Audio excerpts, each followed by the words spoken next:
Да. Мартин, шо преживе? Да. Јадам. На здравје да ти е. Да. Слушај, мислам дека ова ќе се заврши некако, мора да им се стаи јасно на знаење на овие дека не оди вака. Нерви искинав. 3 пати сурко се слушам. Сега, последно на овој му текнамо не сум јас. Како не сум? Па така, сега нашиве мора да подпише записник, пошто сериозна работа е за убиство збориме. Не сум јас со молчење сега ќе се бранам. А ние освен исказ негов ништо немаме.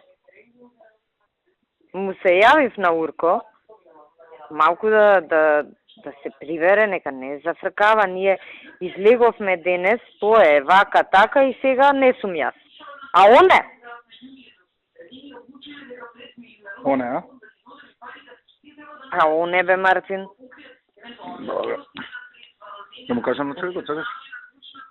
Мислам дека треба да ги стегне он вака, да ги опомене за однесувањето. Да, му спомнав ја, зборев.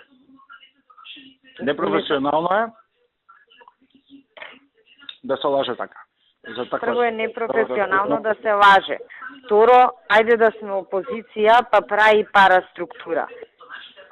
Ние сме партија на власт, носиме одговорност. Зошто има потреба он да се јавува по телефони по луѓе, негови, значи он ги бира, ти ќе дојдеш, место да се јави на тој што е старешина, кој е исто така наш, колку што е он наш, и да ги организира како што треба да се организира.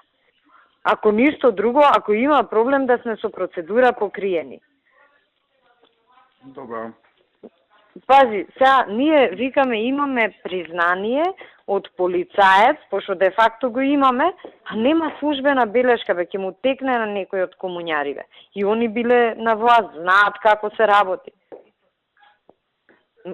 Мора, му се јавив сега на Урко, ама така, пошто се нервирам, ти се јавив и на тебе. Да. Мора да го затвориме до вечерова. Бориште се заебава, пази, седи 2 сати у станица, све договорено како ќе се тера работа и вика, не бе, не сум ја, не подпишувам. Шо идиот ке беше, не знам. Шо идиот.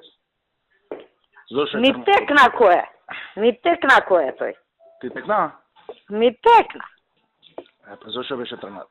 Прашање на ден беше кога ќе направи вакво нешто. Да.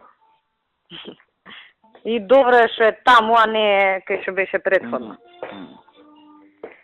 Е тоа. Ајде, со здравје. Слушам, Ајде.